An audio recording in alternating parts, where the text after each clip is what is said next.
Chapter 1. The Tor. In the beginning, that is to say, about 4,000 years ago, there was nothing remarkable about the place. It was an ordinary West Country tor, not far from the sea. It was covered with skimpy grass, brambles, briars, and a few stunted bushes. There was a scattering of small stones on the ground, detritus from the retreat of the glacier of the last ice age. For centuries, herders had grazed their meagre flocks of sheep and goats and scrawny cattle nearby. Hunters had hunted game there. There was never enough feed to attract the larger species.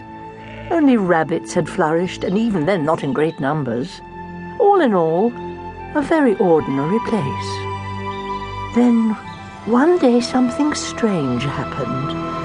A momentary tremor, in the blink of an eye, a sense of slippage, an infinitesimal movement barely noticeable to anyone, as if the whole landscape had fractionally shifted. From then on, the place imperceptibly changed. The rabbits vanished. The hunters and herdsmen began to give the place a wide berth. No one went there any more. It had become a place of ill omen. But then a young local shaman had a vision. A series of visions, in fact. He'd had that sort of thing before. Of course, he was a shaman, after all. Visions were his stock in trade.